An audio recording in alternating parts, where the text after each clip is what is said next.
हरिः ॐ। सहनावतु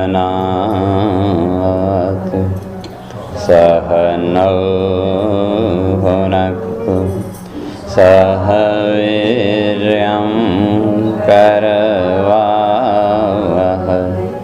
तेजस्विनावधीतमस्तु मा विद्विषावहै। ॐ शान्ति शान्ति शान्तिः। शङ्करं शङ्कराचार्यं केशवं बादरायणं सूत्रभाष्यं कृतौ वन्दे भगवन्तौ पुनः पुनः। ईश्वरो गुरुरात्मेति मूर्तिभेदविभागिने व्योमवद्व्याप्तदेहाय दक्षिणामूर्तये नमः। ॐ शान्ति शान्ति शान्ति।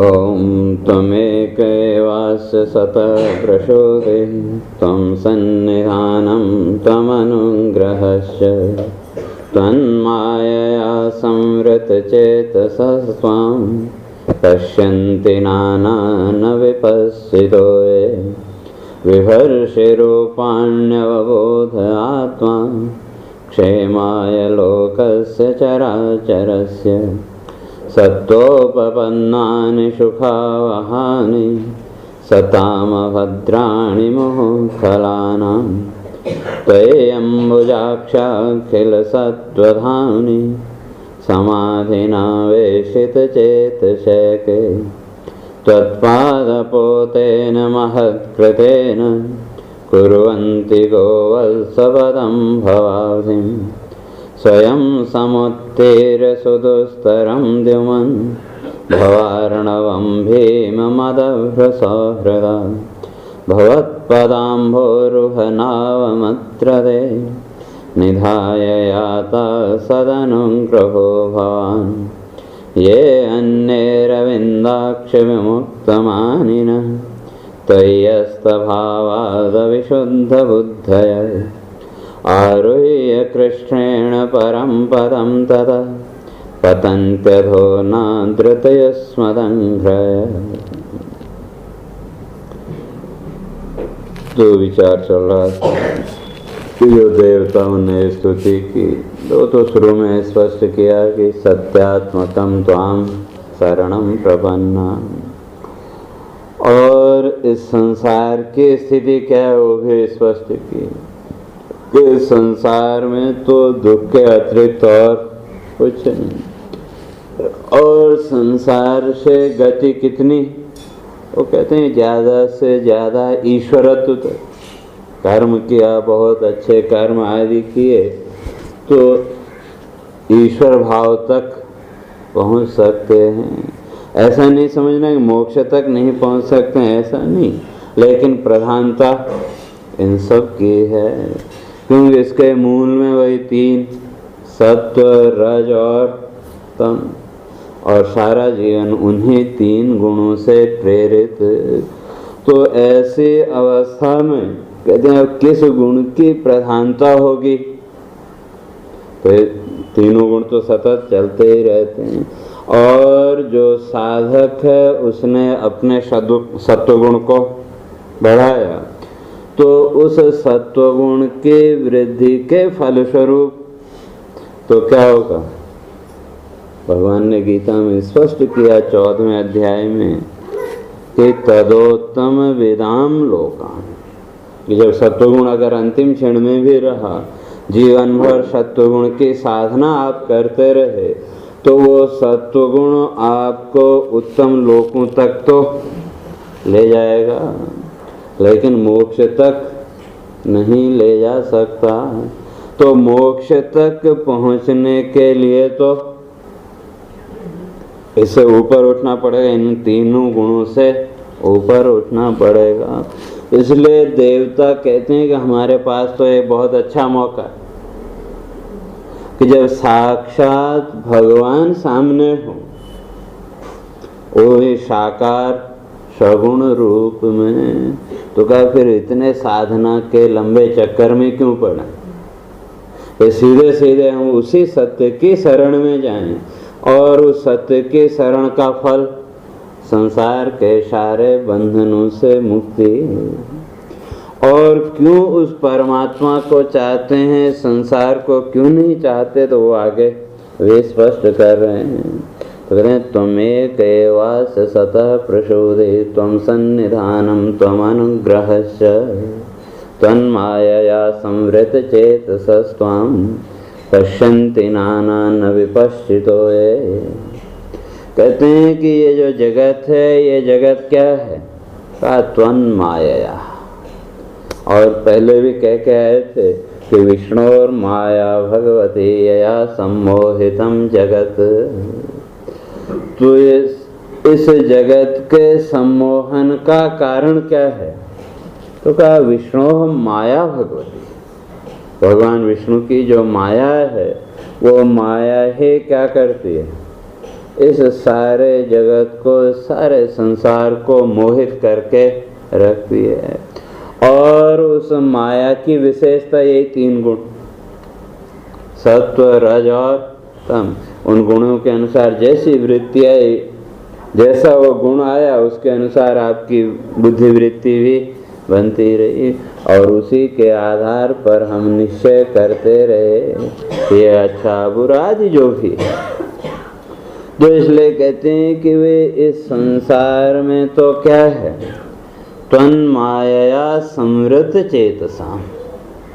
जितने भी प्राणी हैं, चाहे वो एक सामान्य व्यक्ति हो, चाहे कोई साधक हो, साधना में जो लगा हुआ है, ठीक है, सामान्य की अपेक्षा फिर भी उसके अंदर हम श्रेष्ठता मानते हैं, लेकिन आकांक्षा तो दोनों की है। जो साधक है वो साधना कर रहा है, तो उसके पीछे भी कोई न कोई आकांक्षा है, और जब आकांक्षा है, कोई इच्छा है, तो कहते हैं चित्त में भ्रम तो है ही। दोनों का, सामान्य व्यक्ति और जो साधक, चाहे वो मोक्ष के लिए साधना कर रहा हो या चाहे संसार के लिए साधना कर रहा हो, तो इसलिए कहते हैं दोनों हैं तो भ्रमित। और किसके द्वारा? कहते हैं त्वन्मायया संवृत चेतसा। आपकी माया ने क्या किया? उनके चित्त को भ्रमित कर दिया।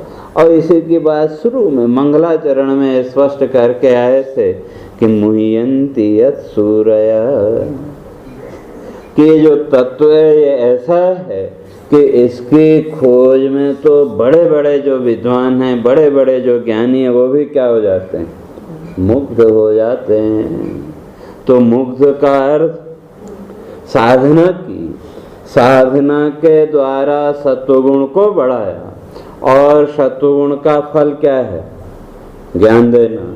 तो जब सत्वगुण बढ़ा तो किसी न किसी रूप का, आकार का दर्शन मिला, और जो एक सामान्य साधक है वो वहीं मुग्ध हो जाता है। जैसे आप लोगों को भी अनुभव होगा, तो जो आपका रोज का नित्य कर्म है, पूजा पाठ आदि जो भी करते हैं, ध्यान आदि, तो कभी कभी किसी आकृति विशेष का दर्शन होता है कि कभी कभार आप ध्यान में बैठे, लेकिन कभी वो आकृति विशेष आपको दिख गई, और जैसे ही परमात्मा का कोई आकार विशेष दिखा तो हम वहीं अटक गए कि नहीं? आगे की प्रक्रिया रुक जाती है। लेकिन वो आकार विशेष भी रहेगा कितनी देर? जितनी देर के लिए आपका सत्वगुण बढ़ा उतनी देर वो आकार रहा, और उसके अगले क्षण में फिर गायब। तो कई लोग क्या मान लेते हैं, उसी को अपनी सिद्धि मान लेते हैं कि हमको तो आज ये दर्शन हो गया, भगवान का ये हुआ वो हुआ। और अगर फिर दोबारा आप उस दृश्य को देखना चाहो, आप कोशिश करते हैं लेकिन नहीं देखता। तो ये जो भी दृश्य आपको दिखे तो वो किसका फल? वही सत्वगुण का। तो जब साधना के द्वारा सत्वगुण बढ़ा तो ये माया भगवती भी क्या करती है? आपके सामने नए नए प्रलोभन। तो ये जितने भी रूप आपको दिख रहे हैं, ये सारे के सारे रूप क्या हैं? उसी माया का खेल। या अगर साधना की प्रक्रिया में कहो व्यक्तिगत जीवन में, तो वो आपके मन का विलास। क्यों? आपका मन नहीं चाहता कि आप आगे बढ़ें, तो इसलिए आपको अटकाने के लिए, आपको रोकने के लिए वो नए नए हथकंडे। और उसी में क्या हुआ कि जैसे सत्वगुण बढ़ा तो उसने आपके सामने एक रूप दिखा दिया कि ताकि आप वहीं अटक जाएं, तो उससे आगे न बढ़ें। तो उसी तरह से यहाँ कहते हैं समृद्ध चेतसा, जिनका चित्त इस माया के द्वारा आवृत है। आवृत में ना घिरा हुआ, ढका हुआ, अर्थात यही तीन गुण। तो अर्थात सीधे सीधे अगर कहें तो जो अभी तक कर्म में अटका हुआ है, चाहे जिसे हम कर्म कहते हैं वो कहो, या जो भक्ति है उसको कहो, या मोक्ष के लिए जो साधना करते हैं उसको, तीनों ही क्या हैं तो एक तरह से कर्म ही। और कर्म करने के लिए रजोगुण चाहिए। बिना रजोगुण के किसी भी कर्म में प्रवृत्ति हो नहीं सकती। तो स्थिति क्या हुई? साधना की, लेकिन फिर भी इन तीन गुणों से मुक्त हो पाए क्या? तो इसलिए कहते हैं कि जितने भी प्राणी हैं उसमें से ज्यादातर की स्थिति क्या है? कहते हैं माया समृद्ध चेतसः, माया के द्वारा जिनका चित्त, जिनका अंतःकरण घिरा हुआ है। और जब माया का तो तीनों गुण तो आए गए, और वो तीनों गुणों का प्रभाव भी रह गए। लेकिन फिर भी जो सात्विक साधना है उसको श्रेष्ठ माना। ये भागवत में एक जगह बड़ा सुंदर उल्लेख किया कि हिंसा स्वपापेन विहंसति खलु साधु समत्वेन भयाद विमुच्यते। का जो हिंसक प्राणी, हिंसा है ना, हिंसक क्रूर, तो वो क्या होता है? स्वपापेन विहिंसिता। भगवान उसको मारता है ऐसा नहीं, या ये भी नहीं समझना कि यहाँ कंस का वध भगवान ने किया, ऐसा नहीं। तो उन्हें स्पष्ट किया हिंसा स्वपापेन विहिंसिता। और जो दुष्ट आत्मा है, दुष्ट व्यक्ति है, वो अपने ही पाप से मारा जाता है। और निमित्त भले ही कुछ बने, लेकिन पाप तो उसका ही। और उस पाप को आयुर्वेद में बुद्धि दोष माना, प्रज्ञापराध। जो हत्या आदि हुई या जो ऐसी घटनाएं होती हैं, उन सब को आयुर्वेद ने प्रज्ञापराध घोषित किया। प्रज्ञा माने बुद्धि का अपराध। और वो अपराध कब से शुरू हुआ कह नहीं सकते। और अगर किसी घटना का आप विचार करके देखो, उसको पीछे पीछे जाके टटोलते देखो, तो आपको उसकी जड़ भी मिलेगी, कहाँ से वो अपराध आरंभ हुआ और धीरे धीरे क्या हुआ। जब बढ़ता चला गया तो एक न एक दिन फल तो देगा। पकने में उसको जितना समय लगा वो फल तो मिलेगा। तो इसलिए अपने ही उस प्रज्ञा अपराध के द्वारा, बुद्धि के अपराध के द्वारा कहते हैं हिंसा विहंसिता। वो जो हिंस प्राणी है वो नष्ट हो जाता है, मारा जाता है। और जो सज्जन है, साधक है, का साधु समत्वेन भयाद विमुच्यते। और जो साधु पुरुष है, सज्जन पुरुष है, या जो साधक है, साधना में लगा हुआ है, तो धीरे धीरे वो साधना उसको कहाँ तक ले जाएगी? तो कहा समत्वेन, समत्व की स्थिति तक। और उस समत्व के कारण वो जो साधक है, कहते हैं भयाद विमुच्यते, उस भय से मुक्त हो जाता है। और सबसे बड़ा भय कोई मृत्यु का। तो कहने का अर्थ ये कि संसार में हैं तो सारे के सारे चित्त उसी माया के घेरे में बंधे हुए। हाँ, उसमें कशिश कोई एक यतताम सिद्धानाम कश्चित् माम वेत्ति तत्वतः, भगवान ने स्पष्ट कर दिया। तो कोई एक आध व्यक्ति, भगवान कहते हैं माम वेत्ति, मुझे जानता है। तो इसलिए देवता कह रहे हैं कि संसार में तो जितने भी हैं वो ज्यादातर क्या 99%, उससे भी ज्यादा, तो उन सब का चित्त उसी माया से घिरा हुआ है। और उसके लिए अगर उदाहरण देखने हो तो ही भागवत में ध्रुव की कथा आती है। ध्रुव ने साधना की, कितनी कठोर साधना की, लेकिन मिला क्या? मोक्ष नहीं मिला। साधना तो की, लेकिन उस साधना के पीछे कामना थी। तो साधना तो बहुत दृढ़ की, और उस दृढ़ता के कारण एक कल्प के लिए उस संसार के बंधनों से मुक्त भी हो गया। ध्रुव पद उसको मिला। तो आजकल भी ध्रुव को देख करके समय आदि का वो करते हैं, लेकिन मोक्ष मिला क्या?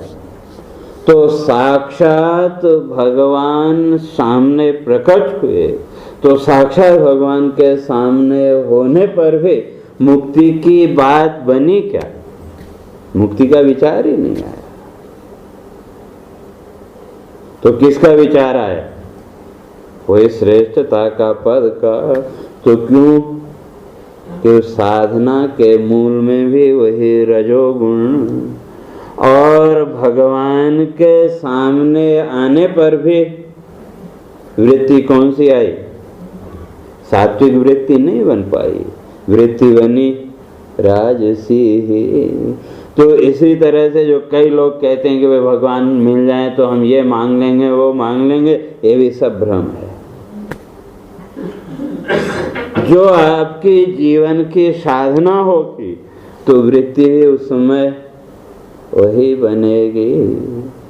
तो कहने का अर्थ ये, साधना करने पर भी भक्त है तो उसको, ध्रुव को भक्तों की श्रेणी में शास्त्रकारों ने रखा।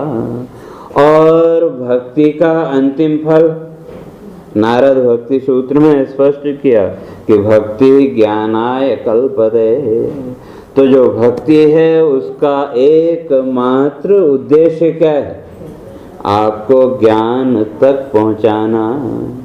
लेकिन अगर सकाम भक्ति है तो वो ज्ञान तक नहीं ले जाएगी, वो आपको खींच के फिर कामनाओं में ही लाएगी। तो इसलिए देवता कहते हैं कि संसार में तो बहुत से उदाहरण हैं कि भक्त जैसे, ध्रुव जैसे जो भक्त हैं, ऐसे भक्तों ने साधना की, इतनी दृढ़ साधना की, लेकिन फिर भी इन बंधनों से मुक्त नहीं हो पाए। तो कहते हैं फिर हमको क्यों इस संसार की ओर भेज रहे हो? इसलिए हम तो आपकी ही शरण में आना चाहते हैं। और जिनका चित्त इस माया के बंधन में, माया के घेरे में बंधा हुआ है, तो कहते हैं उनकी स्थिति क्या है? पश्यन्ति नाना। तो कहते हैं आपको क्या देखते हैं? नाना अनेक रूपों में। तत्व तो वही है, लेकिन देखते अनेक रूप। और न विपश्चित हो, कहते हैं जो ज्ञानी हैं, जो तत्वज्ञ हैं, वो आपको अनेक रूपों में नहीं देखते, लेकिन जो उस माया के घेरे में बंधे हैं वो आपको अनेक रूपों में देखते हैं। और उसी हिसाब से फिर अपनी उस कामना के आधार पर उन रूपों की उपासना भी करते हैं। तो वही देवता कहते हैं अगर हमको वहाँ आपने भेजा तो फिर वही 3 गुणों का चक्र, और अगर उस माया के घेरे में बंध गए तो हमारी जो स्थिति है वो भी संसारी प्राणियों से कोई ज़्यादा अच्छी रहने वाली नहीं है। और ये जो नाना रूपों की उपासना करने वाले हैं, तो उनके लिए तो भगवान ने स्पष्ट कर दिया, अंतवत्तु फलम तेषाम तद्भवत्यल्पमेधसाम। कहते हैं वो कैसे हैं? अल्पमेधसाम, कि जिनकी थोड़ी सी बुद्धि है और थोड़ी सी बुद्धि का विकास हुआ, लेकिन उसी को क्या मानने लगे? बहुत। इसलिए ऐसे जो व्यक्ति हैं उनके लिए कठोपनिषद में एक बड़ा कठोर शब्द प्रयोग किया कि स्वयं पंडितम मन्यमाना। है कुछ नहीं, थोड़ा बहुत कहीं से कुछ मिल गया, कुछ ज्ञान या पढ़ लिया, लेकिन उसी से अपने को क्या मान लिया? स्वयं पंडितम मन्यमाना, अपने को स्वयं पंडित मानने लग गए।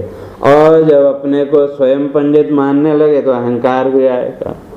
और ये किसी एक व्यक्ति विशेष की बात नहीं, हम सब की स्थिति वही है। थोड़ा बहुत जो कुछ शास्त्रों का विचार किया, थोड़ा बहुत जो कुछ चिंतन किया, उसके द्वारा जो कुछ प्राप्त हुआ, तो उसी को लेकर के हम क्या समझने लगते हैं कि हमने तो इतना जान लिया।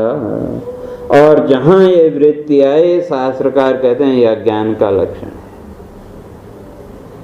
विद्वान आप हो सकते हैं, लेकिन ज्ञानी नहीं। क्योंकि ज्ञानी होना और विद्वता, या सीधे सीधे कहें तो ज्ञान और विद्वता दोनों एकदम अलग है। जहाँ विद्वता है, विद्वता में अहंकार है, मैंने इतना जान लिया, क्या मैंने इतनी पुस्तकों को पढ़ लिया।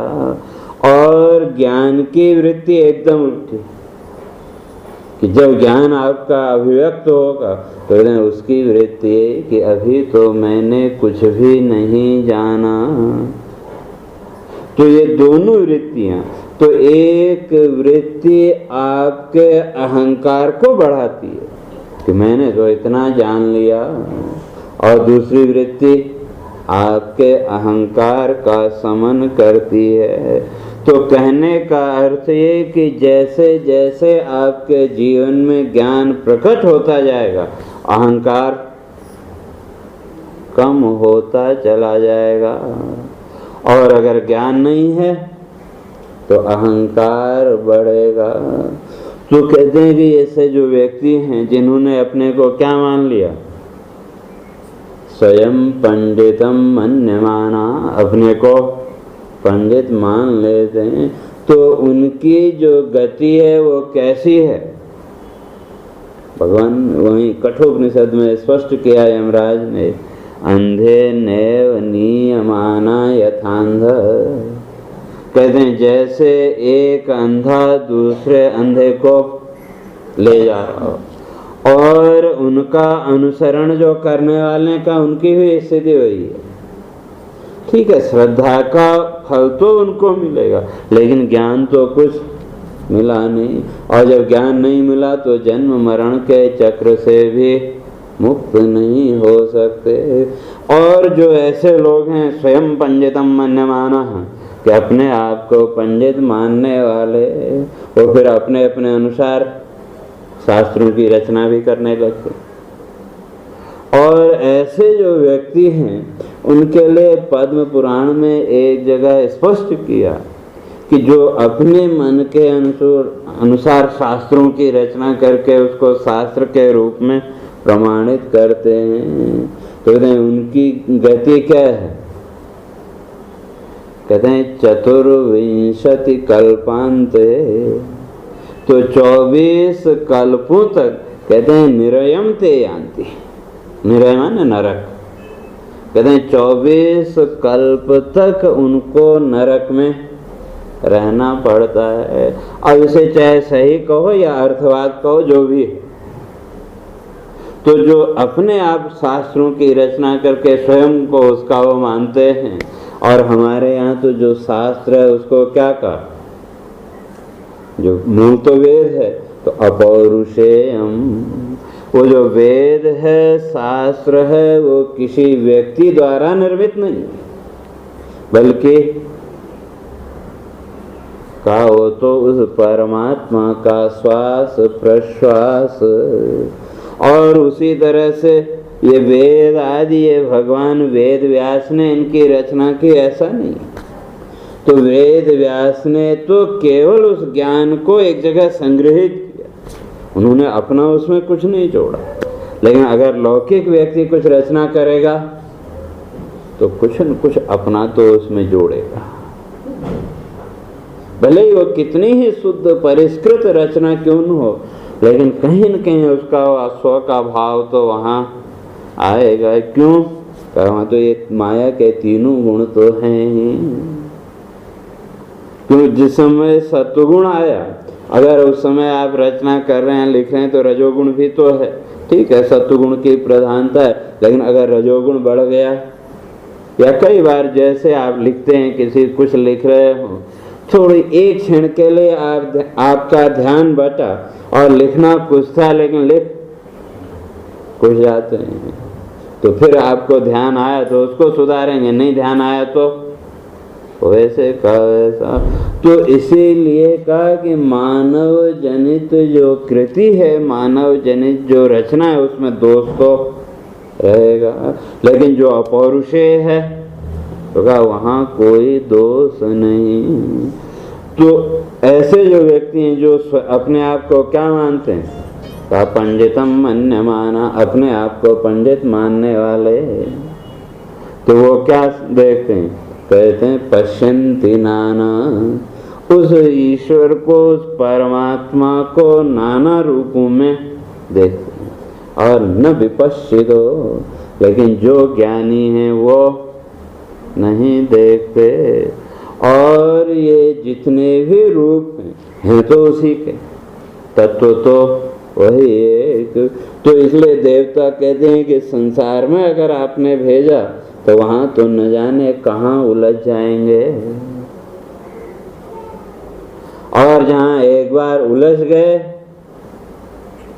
तो कहीं आपने गांठ लगाई हो, 2-4 गांठें लगी हो रस्सी में, या कोई लंबी रस्सी आपने ऐसे ही फेंक दी, तो धीरे धीरे क्या होता है, अपने आप वो उलझ जाती है कि, और जब वो उलझ गई तो फिर उसको सीधा करना, अगर ज़्यादा उलझ गई तो आपको भी उसमें परेशानी होने लगती है। तो और वो उलझना कब शुरू हुआ, एक बार जब उलझी तो फिर धीरे धीरे वो अपने आप उसमें गांठ इधर उधर होने लगी। तो उसी तरह कहते हैं इस संसार में तो न जाने कहाँ उलझ जाएं, और फिर इस सत्य स्वरूप का दर्शन हो न हो इसकी भी कोई गारंटी नहीं।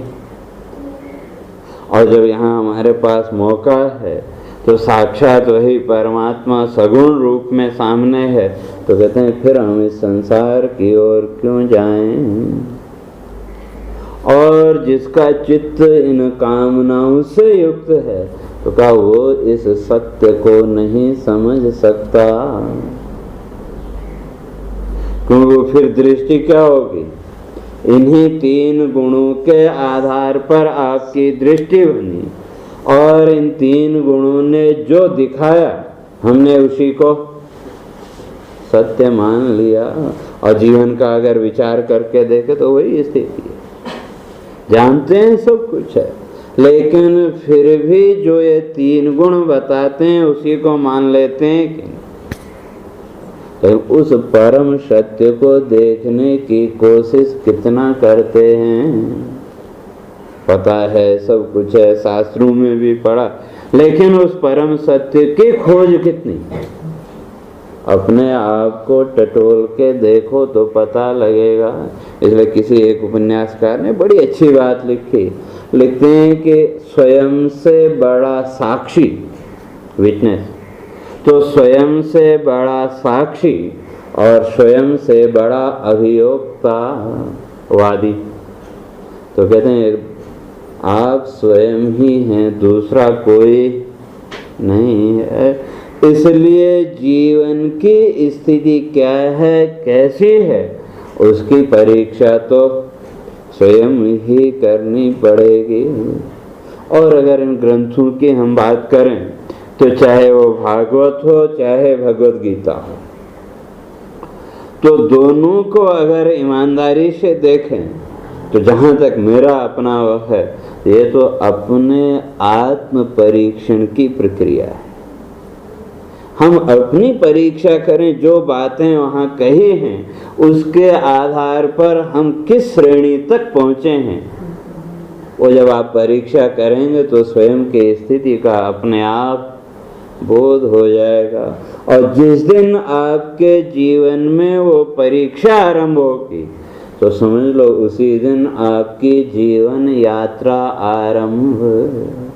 उससे पहले तो चल रही है, और कैसे चल रही है हम भी नहीं जानते, लेकिन चल रही है। अगर कोई आपसे पूछे कि वे कैसे हो तो हम क्या कहते हैं, वे चल रहा है।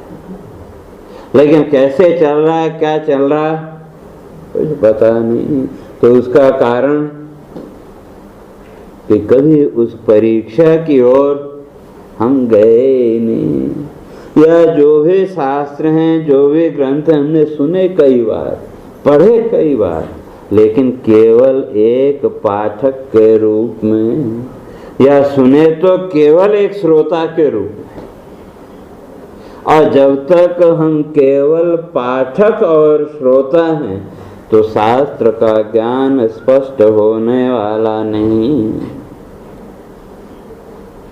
कि जब पाठक हैं तो पढ़ने वाला तो उपन्यास भी पढ़ता है, तो उसी तरह से हम जितने भी ये ग्रंथ हैं, इन ग्रंथों को भी उपन्यास की तरह पढ़ते चले जाते हैं। कुछ समझ में आया और कुछ नहीं आया, या सुना भी तो केवल एक श्रोता के रूप में उसका श्रवण करते हैं।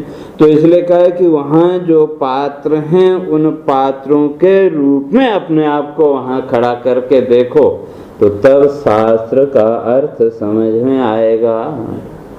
और अगर भागवत की बात करें तो भागवत सुनाई किसको, परीक्षित को। तो हम अपने आप को परीक्षित के रूप में खड़ा करके जब भी उसको पढ़ते हैं या सुनते हैं, तो परीक्षित के रूप में स्वयं को खड़ा करके देखो, तो तब उसके श्रवण का या उसके पढ़ने का आनंद कुछ अलग ही होगा। लेकिन वहां तक अपने को उस स्थिति तक ले जाना इतना आसान नहीं है,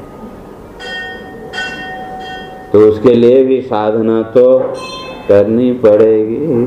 तो इसलिए देवता कहते हैं कि ये जो संसार है, तो यहाँ तो पश्यन्ति नाना, और विभिन्न रूप, क्यों ये इन तीन गुणों के कारण वो भेद तो दिखेगा।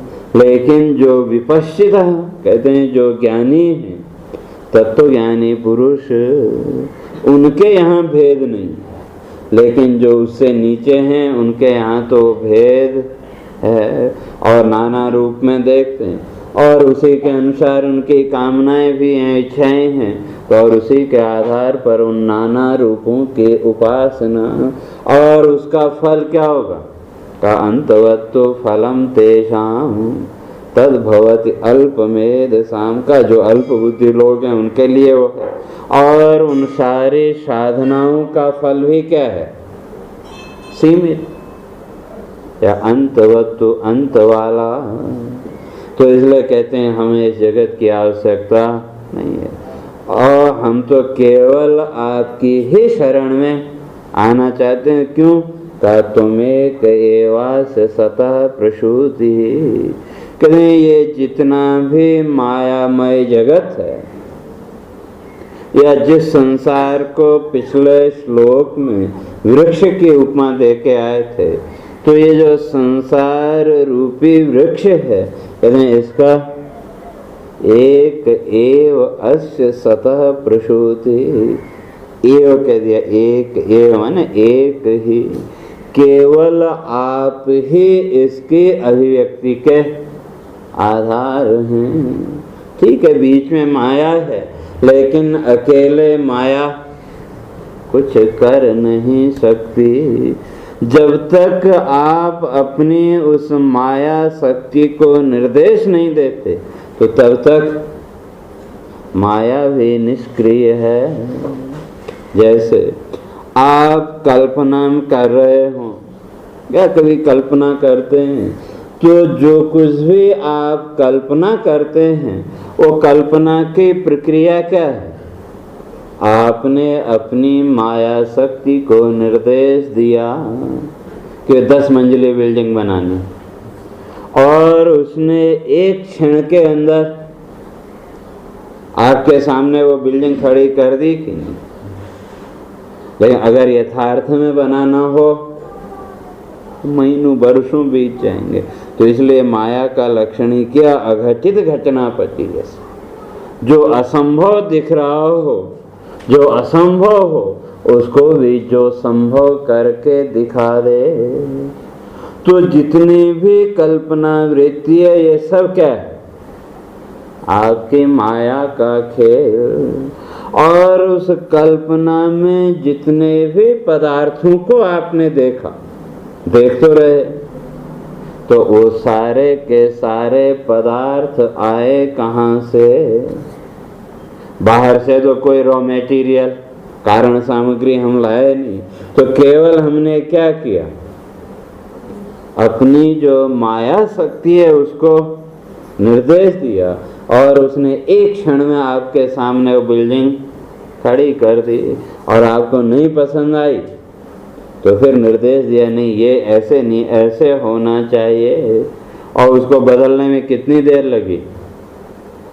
मुश्किल से एक क्षण।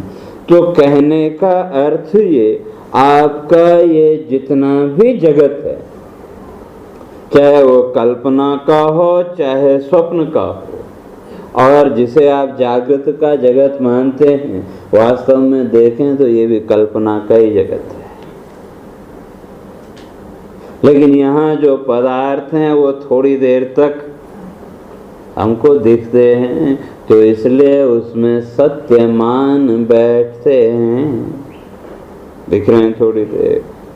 और दूसरा ये थोड़ा सा विश्वास है कि भाई ये जितने भी पदार्थ हैं कल भी रहेंगे। थोड़ा सा कहीं अंदर वो भाव है, लेकिन गारंटी कोई नहीं। तो इसलिए है सब कल्पना। अगर जीवन का विचार करके देखें, बचपन से लेकर के आज तक, बचपन अर्थात जब से होश संभाला, लोग व्यवहार में ये कहते हैं कि जब से हमने होश संभाला या होश में है तब से ऐसा देख रहे हैं। और वास्तव में कहें तो मैं कहता हूँ जब से होश खोया, यथार्थता ये, उससे पहले तक थोड़ा थोड़ा होश था, तो इसलिए इस संसार से पूरी तरह जुड़े नहीं थे। तो वो जो होश कहो, ज्ञान कहो, तो उस होश ने क्या क्या हमको बचाए रखा। और जिस दिन पूरी तरह से वो होश खो गया, और कहाँ पहुँच गए? बेहोशी में। और जब बेहोशी में पहुंचे, तो तब से लेकर के आज तक कल्पनाओं के अतिरिक्त और क्या करते रहे? सुबह आंख खुली तो आंख खुलने के साथ कल्पनाएं शुरू, और सोने के लिए बिस्तरे में गए तो वहां भी कल्पनाओं से मुक्त नहीं। और वो कल्पनाएं कहाँ ले गई? स्वप्न में।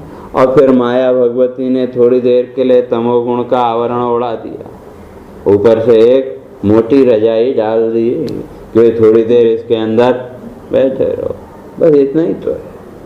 और फिर सवेरे जब आंख खुली तो फिर फिर वही कल्पना वृत्ति शुरू। तो ये सारा का सारा जगत क्या है? कल्पना। तो इसलिए कहते हैं कि इस जगत को जो सत्य माना, तो ये सारा का सारा कल्पना का जगत जिसे सत्य मान रहे हैं, तो ये आया कहाँ से? अपने ही अंदर से। तो इस जगत की उत्पत्ति का आधार कौन? आप ही हैं कि कोई दूसरा है? तो और संसार कितना? जितने प्राणी उतने संसार। हर एक व्यक्ति का अपना एक संसार है। हर एक व्यक्ति की अपनी स्वयं की कल्पनाएं हैं। और किन्हीं भी दो व्यक्तियों का संसार आपस में मिलता नहीं है। और जहाँ तक सुख दुख की बात करें तो संसार में किसी को भी किसी से कोई मतलब नहीं है। हर प्राणी अपने ही संसार में खोया हुआ है, या सीधे सीधे कहें तो अपनी ही कल्पनाओं में खोया हुआ है। तो इसलिए कहते हैं कि भाई ये जो उत्पत्ति हुई जगत की, तो ये उत्पत्ति किससे? आपका जो जगत है, आपका जो संसार है, उसकी उत्पत्ति का आधार कौन? आप स्वयं। लेकिन आश्रय किसका लिया? उसी माया भगवती का। बस इतना ही समष्टि और व्यष्टि का भेद। तो जब आप अपने इस संपूर्ण जगत की अभिव्यक्ति का आधार हो सकते हैं, तो जिसे आप परमात्मा कहते हैं वो नहीं हो सकता क्या? जब आप अपनी एक संसार की रचना करने में समर्थ हैं और अपने उस संसार को उसी कल्पना में जैसे चाहें वैसे मोड़ने में समर्थ हैं। अगर आप दुखी हो तो सुख की कल्पना कर लेते हैं, और सुख की कल्पना मात्र से थोड़ी देर उस दुख के बंधन से छूट जाते हैं कि नहीं। और सुख की स्थिति में अगर दुख की कल्पना करने लगे तो और सुख गायब हो गया, दुख सामने आ गया। तो इसी तरह से अगर जीवन का विचार करें तो जीवन कल्पना के अतिरिक्त और उसी कल्पना के ही सहारे जीते रहे, लेकिन कल्पना कभी पूरी हुई नहीं। तो कहने का अर्थ है कि उस कल्पना के जितने भी पदार्थ हैं, जो भी जगत आपका प्रकट हुआ, उसके आधार भी आप, तो कोई दूसरा है नहीं। तो उसी तरह से ये जितना भी जगत है, जितना भी ब्रह्मांड है, इस सारे ब्रह्मांड को क्या माना? परमात्मा के स्वप्न सृष्टि। पंचदशी में स्पष्ट किया कि ये सारा जगत क्या है? का उस स्वप्न सृष्टि के अतिरिक्त और कुछ नहीं। और जिस दिन उसका स्वप्न टूटा तो उस दिन प्रलय, जो महाप्रलय हम कहते हैं, वो महाप्रलय क्या है? तो जिसे हम परमात्मा कह रहे हैं, ईश्वर कह रहे हैं, उसका स्वप्न टूटना और महाप्रलय। तो इस स्वप्न सृष्टि में अगर कोई अपने को स्वतंत्र कर्ता मान ले तो फिर उसमें दोष किसका? जो कर्ता स्वतंत्र मानेगा उसी का। और जब स्वयं को स्वतंत्र कर्ता मानेगा तो उसके आधार पर फल भोग भी भोगना पड़ेगा। तो इसलिए देवता कहते हैं तुम्हें केवास सतः प्रसूति। तो आप ही केवल एकमात्र इस जगत की अभिव्यक्ति के सत्य रूप आधार हैं। और त्वं सन्निधानम त्वं अनुग्रहश्च। और इस जगत की स्थिति भी कहाँ? कहते हैं उस स्थिति का आधार भी आप। और उसमें क्या क्या कहते हैं? अनुग्रह। और अनुग्रह भी केवल आपका है। कि ये जो जितना भी जगत है, इस जगत की रक्षा करने वाला भी कौन? वही परमात्मा। और अनुग्रह का सीधा अर्थ अगर करें तो कृपा। तो उस परमात्मा के उस तत्व की कितनी कृपा है। अगर जीवन का विश्लेषण करके देखो तो संसार में कोई हमारे ऊपर दया करे, कोई कृपा करे, तो हम अपने को क्या मानते हैं? उसका ऋणी मानते हैं। लेकिन जीवन का विचार करके देखो तो उस तत्व की कितनी कृपा। जीवन की एक एक घटना आदि का विचार करके देखो तो कभी कभी उसकी कृपा का एहसास भी होता है। कभी आप किसी प्रतिकूल परिस्थिति में फंसे हैं और उस समय कोई आपको मदद का नहीं दिख रहा हो, एकदम सामने मृत्यु जैसी स्थिति दिख रही हो, तो उस समय कोई आपकी मदद के लिए आ जाए तो तब हम क्या कहते हैं कि भगवान की बड़ी कृपा। और उसी तरह से अगर जीवन का विश्लेषण करके देखें तो ये सारा का सारा जीवन उसी तत्व की कृपा पर चल रहा है कि। और अंत में कहते हैं लय, तो लय भी उसी में। तो उत्पत्ति, स्थिति और लय, तो कहते हैं इन तीनों का जो आधार है वो कौन? कहते हैं तुम एक, आप एक ही हैं। लेकिन जो अज्ञानी लोग हैं वो क्या मानते हैं? कहते हैं अनेक। जितने भी ये देवी देवता हैं तो पश्यन्ति नाना रूपाणि, का वो तो आपको अनेक रूपों में देखते हैं। लेकिन ये अनेक रूप भी किसके? वही माया के। क्योंकि अगर जब तक माया है तो अनेकता तो है ही। और ये जितने भी रूप में अगर देखें तो सब एक ही लक्ष्य की ओर इशारा करते हैं। और एक मेरे को बात याद आई, एक बार लक्ष्मी जी पहुंची कैलाश में और लक्ष्मी और पार्वती दोनों सहेली हैं। तो अब गए तो अब सहेलियां बहुत दिनों बाद मिले तो हंसी मजाक भी थोड़ा बहुत होता है। तो जब लक्ष्मी जी वहाँ पहुंची तो जब मिले तो पूछती है, लक्ष्मी ने पूछा भिक्षार्थी स कोई आता है? तो भिक्षार्थी तो भगवान शिव का और क्या है भिक्षा करके कहते हैं। तो इसलिए कहते हैं और या प्रापण जाने अर्थ है का भिक्षार्थी स कोई आता है, का आज तुम्हारे जो पतिदेव हैं तो का आज भिक्षा के लिए किधर गए? कहने का अर्थ आपस में वही है, चुहल, हिंदी में उसको चुहल बोलते हैं। तो पूजा क्यों कि वे विष्णुपति तो वो तो गले में क्या है कौस्तुभ मणि आदि वो सब हैं। तो इसलिए कहने का ऐसे भी मेरे को तो भिक्षा मांगने की जरूरत नहीं है, तुम्हारा तो भिक्षा के बिना काम चलने वाला नहीं। और भिक्षा और भीख इन दोनों में बहुत अंतर है। सामान्यतः हम लोग एक ही कर लेते हैं, भीख मांगना और भिक्षा एकदम रात दिन का अंतर। क्योंकि जो भीख मांगने वाला है, भिखारी है, वो हमेशा असंतुष्ट है। भले कितना भी उसको मिल जाए लेकिन वो रहेगा असंतुष्ट।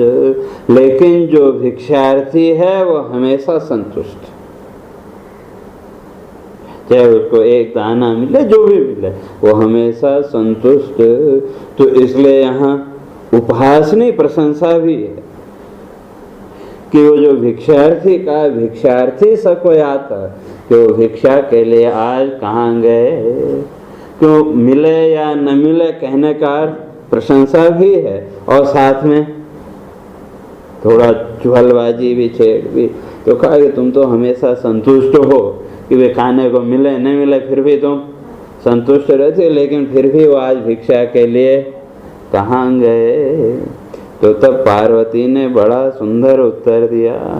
तो कहा भाई यहाँ खोजने तो गलती आई हो, तो इसलिए कहाँ खोजो? का सुतनु बलि मखे,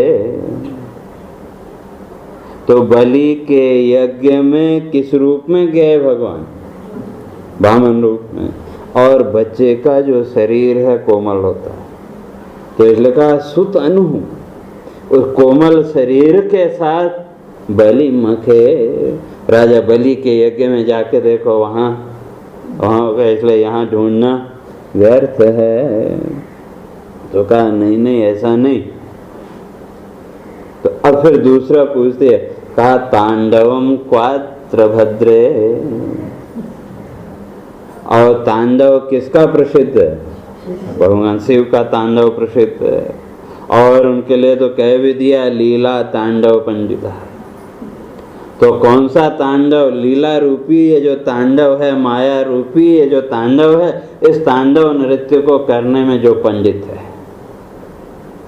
तो ये सारी माया किसकी? अच्छा, विष्णु की कहो, शिव की कहो, सब एक ही है। तो इस लीला के तांडव को रचने में जो माहिर है, पंडित है, और वो जो लीला तांडव पंडित है, भवो भवतु भव्याय, तो वो कैसे हो? इस संसार के कल्याण के लिए, तो वो इस संसार का कल्याण करें। क्यों? तांडव करने में माहिर है। और तांडव नृत्य बहुत भयंकर कि सारे प्रलय की स्थिति। और लोक व्यवहार में भी अगर कोई ऐसा व्यक्ति हो तो उससे भी हम सब प्रार्थना करते हैं कि नहीं भाई उससे बचे रहें। तो इसलिए कहते हैं भवो भवतु भव्याय, कहते हैं आपका जो तांडव है वो कैसा हो? इस संसार के कल्याण के लिए। तो इसलिए लक्ष्मी पूछती है तांडवम क्वाद्य भद्रे। अरे मैं उसकी बात नहीं कर रही, मैं तो ये जानना चाहती थी कि आज वो तांडव नृत्य कहाँ होगा। तो तब उत्तर दिया, कहते हैं कि पार्वती कहती है कि मैं तो सोच रही थी कि वो तांडव नृत्य वृंदावन में कर रहा होगा। कालिए नाग के ऊपर जो नृत्य भगवान ने किया, अगर उस नृत्य का विचार करके देखो तो वो कौन सा नृत्य? वो भी तांडव नृत्य। तो अब तांडव नृत्य करने वाले कितने हो गए? व्यावहारिक दृष्टि से दो, लेकिन तात्विक दृष्टि से एक। क्योंकि किसी भी एक की विशेषता एक के पास ही हो सकती है। जैसे आजकल वो चलते हैं ना, कंपटीशन चलते हैं, तो किसको मान्यता देते हैं? जिसके अंदर कुछ विशेषता, जानते सब हैं लेकिन विशेषता किसी एक के अंदर, तो दो के अंदर तो वो एक सी विशेषता हो नहीं सकती। वो तो जगत में कभी संभव, एक दूसरे के समकालीन हो सकते हैं, समानांतर हो सकते हैं, लेकिन एक से नहीं हो सकते। तो पार्वती कहती है कि मैं तो सोच रही थी मन्ने वृंदावनांते, कि मैं तो सोच रही थी वो वृंदावन में होगा, लेकिन तुम यहाँ ढूंढने चली आई, तो ये भी गलत है। तो कहा नहीं नहीं मैं उसकी बात नहीं कर रही हूँ। कहना सु मृग शिशु, कहते हैं जिसने अपने सिर पर किसको धारण कर रखा है? शिशु चंद्रमा को, बाल रूप चंद्रमा का। और मुग्ध किस पे है? कहा मृग, जो मृग पे मुग्ध है, और सिर पर जो है तो बाल रूप चंद्रमा को धारण कर रखा है। कहा फिर तो गलत है। तो क्यों? कहा कि नैव जाने बराहम, वो जो बराह अवतार भगवान का पृथ्वी का उद्धार करने के लिए कौन सा रूप लिया था? बराह का रूप धारण किया था। तो कहा तुम तो यहाँ फिर गलत आए, क्या तुम उस बराह को नहीं जानती हो कि जो मृग और शिशु इन दोनों को ढूंढने आए?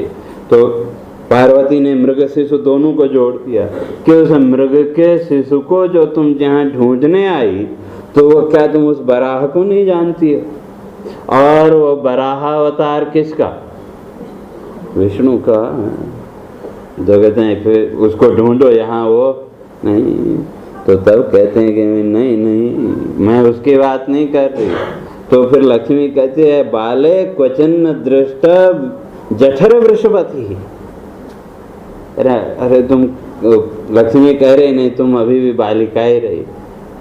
मैं ये सब बातें नहीं पूछ रही, मैं तो ये पूछ रही क्वचिन्न दृष्ट, कि वो कहीं दिखाई नहीं दिया। कौन?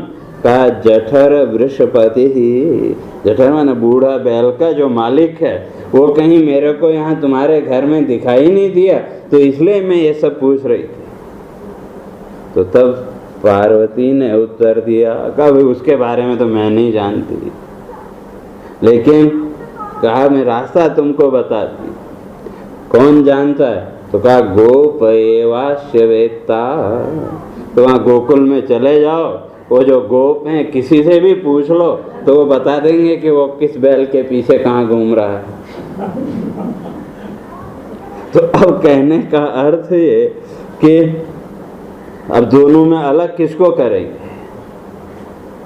ठीक, केवल जो बाह्य वो अलग, लेकिन तात्विक दृष्टि से दोनों एक। तो इसलिए कहते हैं इत्थम लीला संलाप इत्थम हिम समुद्र हिम कन्या गयो संभाषणम पातु वह। कहते हैं ये जो दोनों का संभाषण ये सब आपकी रक्षा करे। तो कहने का अर्थ ये कि ये जो नाना रूपों की कल्पना है ये क्या है? भ्रम के अतिरिक्त और कुछ नहीं। और ये नाना रूप कब तक?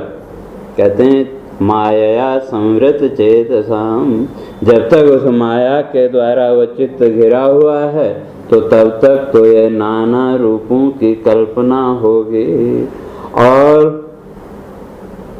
जिस दिन ज्ञान हो गया, कहते हैं न नाना पश्यन्ति, फिर ये सारा भेद मिट जाएगा। और कहते हैं कि भाई ये फिर जितने भी नाना रूप हैं तो सही। प्रश्न उठेगा तो कहा कि ये सब रूप क्यों धारण किए? तो उसका भी उत्तर देवता देते हैं विभर्षि रूपाण्य अवबोध आत्मा। ये सारे जितने भी रूप आपने धारण किए ये सब किसके लिए? कहते हैं इस जगत को शिक्षा देने के लिए। और किस तरह से शिक्षा देते हैं तो उसकी चर्चा आपने और फिर कल करेंगे। तो इसलिए देवता कहते हैं हम तो केवल उसी सत्य की शरण में जाते हैं। सीधे हरे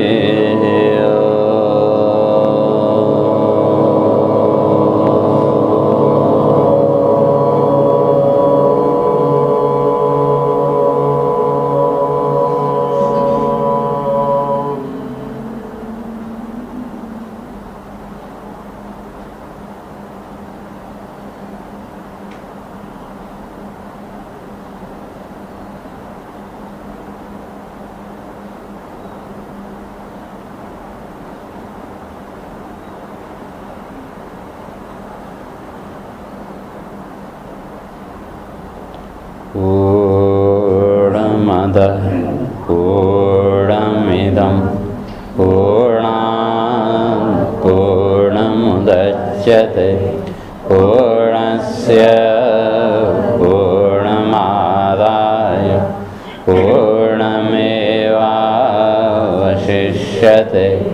ॐ शान्ति शान्ति शान्ति।